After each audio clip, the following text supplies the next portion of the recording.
Bueno, muchas gracias Patricia, gracias Claudia. Yo la verdad me sumo a la celebración de Mariana, me sumo a que en este espacio, en un espacio gremial, se pueda generar una mesa de estas características para pensar juntos, porque bueno, muchas veces nos encontramos recurrentemente las mismas personas en distintos lugares repitiendo las mismas ideas, ¿no?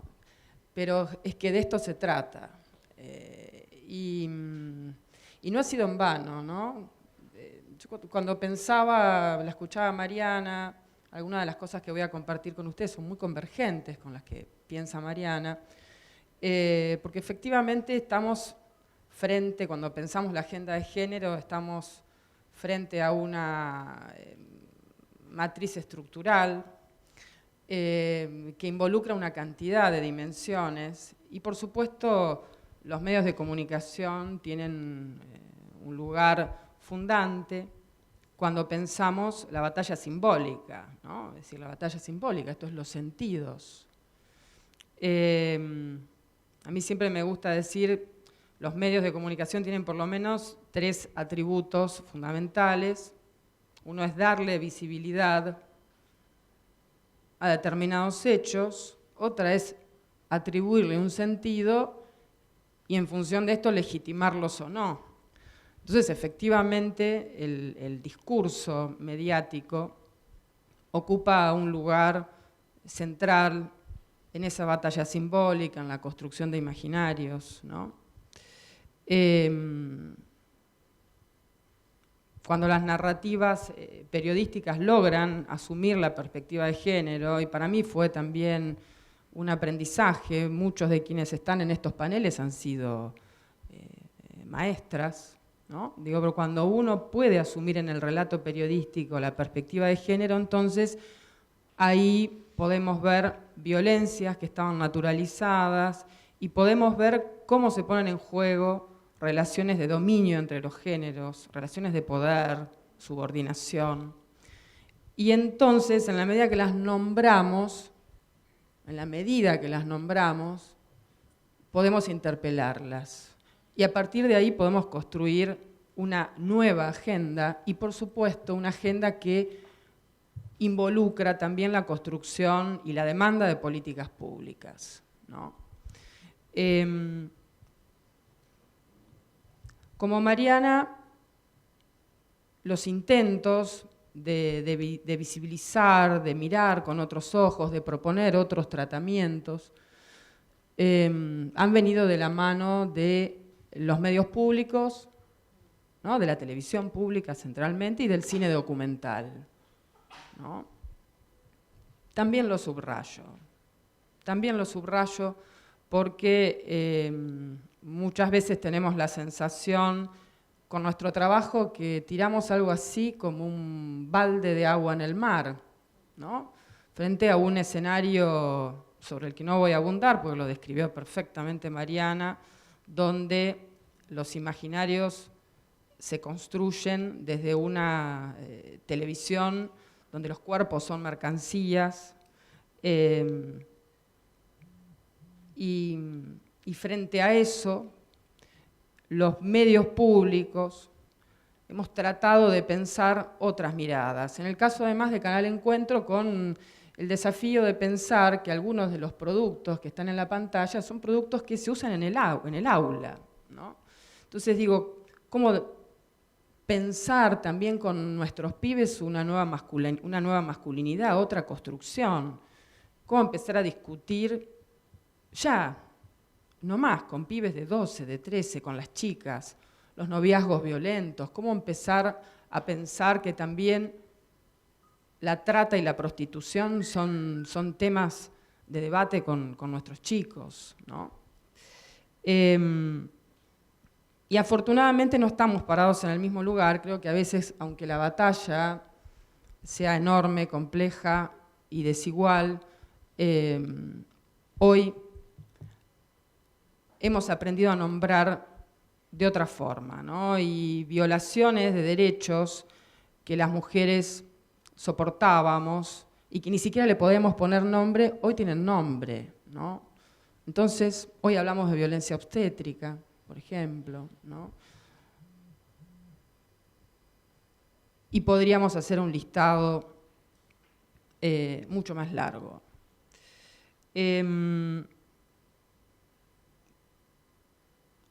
A mí me interesaba compartir con ustedes una experiencia de trabajo persistente que tiene que ver con recuperar la voz propia de las víctimas, ¿no? Es decir, el testimonio. Yo personalmente he trabajado el testimonio en dos formatos, en el formato de la entrevista de fondo, que es lo que vine haciendo estos últimos años en Encuentro, pero también en la producción documental. Es decir, la voz propia, el testimonio, porque muchas veces en el tratamiento mediático de esas voces, de esos testimonios, de esas víctimas, suceden dos cosas. Uno es un tratamiento denigratorio, amarillista, sensacional, y la otra cuestión que sucede es que esa voz propia no está. Es decir, que las mujeres o las víctimas son habladas o contadas por otros, ¿no? Entonces, ese persistente esfuerzo, ese intento de generar una agenda distinta y un tratamiento distinto, sobre esto es que quiero compartir algunas ideas, ¿no? Con Laurana Malacalza, que está aquí, hemos compartido años de trabajo en la Comisión por la Memoria, en el ámbito de los derechos humanos. Aprendimos a recorrer las cárceles y a escuchar, porque el primer ejercicio es escuchar, ¿no? Y dejarnos interpelar por la experiencia del otro, por el dolor del otro, ¿no? Y cuando yo decía que esas voces no están muchas veces, basta con revisar un expediente judicial de las tantas causas que se tramitan en la justicia provincial para ver que las voces de las mujeres víctimas de violencia tampoco están en esos expedientes. Soledad Sajama, una joven de 33 años, jujeña, detenida en la unidad 33 de Los Hornos. Su causa es un homicidio agravado por el vínculo. La escuché a Soledad. Soledad contó su historia, una historia atroz de violencia a la que fue sometida tanto ella como sus hijos. Su defensor le dijo, bueno, pero no conviene que vayamos a un juicio oral, firmá un abreviado, porque además como vos tenés un par de denuncias previas contra tu ex marido, eso va a funcionar como atenuante. Y entonces van a ser, con suerte, podemos cerrar en 8 años. Y mirá, si vamos a un juicio oral pueden ser 25. Es peor. Soledad firmó ese juicio abreviado. Entonces, en la historia, en el expediente de Soledad, no está este contexto de violencia, no está la palabra de Soledad, no está esta historia presente. Y el caso de Soledad expresa el de miles de mujeres. Soledad no tendría que haber estado un día presa.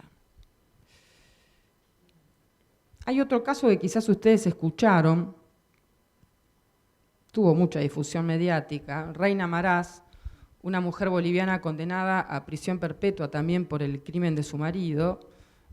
Reina prácticamente no habla español, tiene graves dificultades para expresarse en español, habla centralmente quechua. Reina no pudo defenderse, ni siquiera comprendió cabalmente la acusación. Lo cierto es que Reina tampoco pudo declarar y además, en el caso de Reina, esa ausencia de voz propia tampoco registró una dimensión fundamental que aparece en el testimonio, que es la dimensión étnica. Digo, porque Reina había denunciado la violencia sistemática de su marido, pero no en un tribunal. La había denunciado ante el hermano mayor del victimario, como corresponde en la cosmovisión aymara. Nada de esto fue visibilizado. No hubo un operador judicial que le pusiera el oído a esta historia. Y Reina Maraz está condenada con una prisión perpetua, ahora con una domiciliaria. Y estas son, ¿no?, las historias que aparecen detrás de los muros, ¿no?, que hablan de subordinaciones, de silencios, ¿no? Entonces, en este caso, es interesante cruzar fíjense cómo para mirar estas historias es interesante articular las distintas dimensiones, ¿no? La dimensión de género, también la de etnia, la de clase, ¿no? Todas estas dimensiones se ponen en juego. En 2008, y ahora Laurana quizás pueda también avanzar sobre esto, pero digo, ya en 2008 trabajábamos algunos casos donde había mujeres, y hoy sigue habiendo muchas en las cárceles, que son lapidadas y condenadas mediáticamente por no haber sido buenas madres. ¿En qué sentido? Es decir, están condenadas como partícipes necesarias de abusos o de daños a sus hijos perpetrados por sus parejas, ¿no? Y tampoco se visibilizan los contextos brutales de violencia que no pudieron romper, ¿no? Entonces, digo, estas son algunas de las tramas que van apareciendo cuando uno logra poner en juego la voz propia, ¿no? Entonces, digo, personalmente, en el trabajo de estos años en la televisión pública es ahí donde tratamos de poner un acento. Aprendiendo, digo que me parece que además como periodistas, como comunicadores, hemos aprendido mucho de las feministas militantes, ¿no?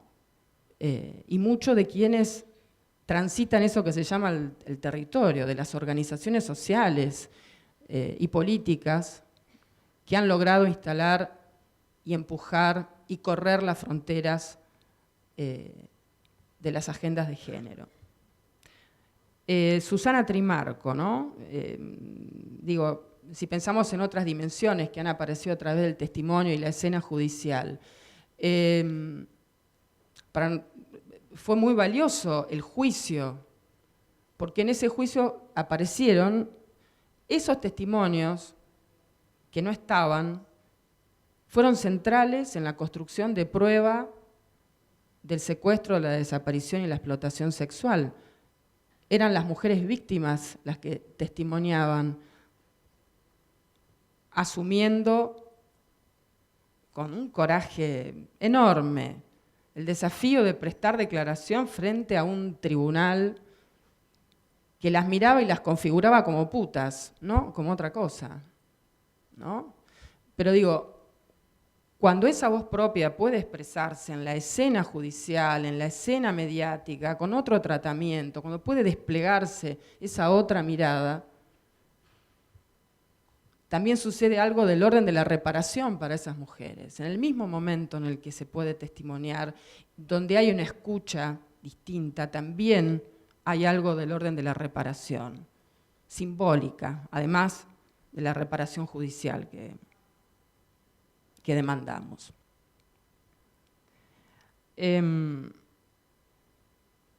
Entonces digo, para mí ha sido un enorme aprendizaje y de algún modo estas dimensiones son las que cuando trabajamos la biografía o cuando trabajamos el testimonio, cuando lo hacemos con cierta densidad, ¿no?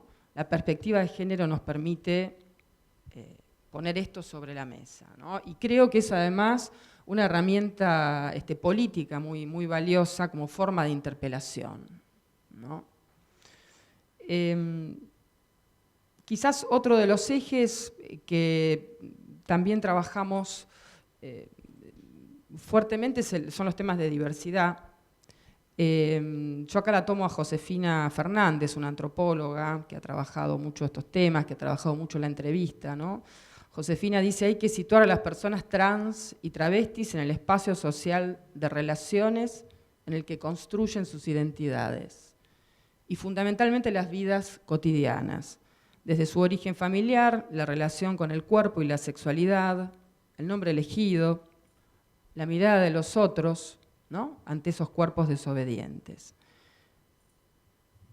Transitar estas dimensiones en el testimonio y la entrevista de fondo nos ha permitido desarmar esta idea de que la biología es destino, ¿no?, y trabajar esta idea de las identidades como una construcción social y como una construcción política. Pero además, no solamente nos ha permitido dar cuenta de personas que solo existen en el mercado de la prostitución, ¿no?, porque las personas travestis, trans, son reinas, son aceptadas en el mercado de la prostitución. El mercado las quiere putas, las quiere prostitutas. Pero después, cuando se trata del derecho a la educación, al trabajo, la única condición de acceso durante muchos años para las personas travestis y trans fue hacerse invisibles. Y en los relatos de las personas trans y travestis, yo francamente registro historias de unos niveles de exclusión extremísima, como pocas he escuchado. Pero en el tratamiento de esos testimonios, lo que también hemos intentado es no hablar de víctimas arrasadas, porque son víctimas que tienen agencia, ¿no? Entonces digo, qué interesante pararse en ese otro lugar, que es la dimensión política de estos testimonios, ¿no? Historias como las de Loana Berkins, y hoy es una institución, Loana, ¿no? Tiene una potencia enorme, pero significa valorizar en esos relatos el lugar de la resistencia, ¿no? El lugar de víctimas que han logrado hacer pie desde esas historias para conceptualizarlas, ¿no?, y para construir una agenda que hoy afortunadamente es una agenda que se ha traducido en leyes, ¿no?, que son un faro en nuestro continente. Tengo acá anotada algunas de estas frases de Loana, ¿no? Qué lindas como afirmación, como... Digo, creo que acá se pone, en esto que voy a compartir, en esta pequeña frase, está esto de cuánto del testimonio también produce y afirma subjetividad. Lo que quiero decir con esto, dice Loana en algunas de las entrevistas que le hiciera, lo que quiero decir es que si acaso alguien me amara, yo desearía que sin ningún tipo de prejuicios, él dijera, mi compañera es una travesti. Quisiera con toda mi alma que ese revolucionario fuera capaz de sentir y gritar a los cuatro vientos, amo a una travesti, y se llama Loana Berkins, ¿no? Y quizás como última reflexión, podría hablarles digamos, también una agenda que nos ha obsesionado en esto de desnaturalizar violencias en ciertas instituciones completamente naturalizadas por la cultura, por supuesto, es la prostitución, ¿no? Y hay mujeres que han sido víctimas de la explotación sexual y que se han constituido y que hoy son militantes que desde su propia historia han construido con mucho coraje, con una enorme lucidez, con un nombre, con una forma de nombrar, nos interpelan fuertemente, ¿no? Entonces digo, yo siempre que recuerdo los testimonios y las entrevistas de estos últimos años, no puedo dejar de detenerme en la de Sonia Sánchez, porque Sonia, esta chaqueña que llegó del corazón algodonero del Chaco, esta chica que fue con su familia hacia la cosecha, con su familia, que llegó a Buenos Aires, esta piba a la que la prostituyó el hambre y la exclusión. Escribió un libro fantástico, Ninguna mujer nace para puta, y desde su propio testimonio, traumático, dolorosísimo, desde la memoria de un, entre comillas, bautismo a cargo de selectos clientes en un prostíbulo del sur, una violación masiva para ella, desde ese testimonio que ella pone sobre la mesa, nombra la prostitución no como trabajo, nombra la prostitución como explotación y como violencia, ¿no? Testimonios como los de Sonia se han usado en las escuelas y interpelan enormemente, ¿no? Porque interpelan desde ese lugar que es la primera persona, ¿no? Entonces, me parece que para quienes estamos en esta tarea de producir piezas comunicacionales, la perspectiva de género nos alimenta y nos permite nombrar, visibilizar, y creo que en esta instancia, en esta particular coyuntura que se da en la Argentina con el cambio de gobierno, más que nunca hay que reclamar no solo por las nuevas agendas, por las políticas públicas, sino, yo voy a subrayar el evitar el como sí, ¿no? Es decir, porque si hay instituciones y no tienen presupuesto, ¿no? Es decir, esto que decía Mariana, esto que quienes investigan las políticas públicas, esto lo podrá decir Laurana seguramente en la provincia de Buenos Aires, lo saben muy bien, es decir, el cómo sí. Y además fiscalizar que lo que son victorias legislativas tengan un contenido concreto, ¿no? Es decir, hay en ese punto yo creo que los medios de comunicación podemos y debemos cumplir una función que es la de nombrar y al mismo tiempo la de interpelar fuertemente a las autoridades para que las políticas públicas tengan los contenidos que demandamos, los contenidos integrales que demandamos.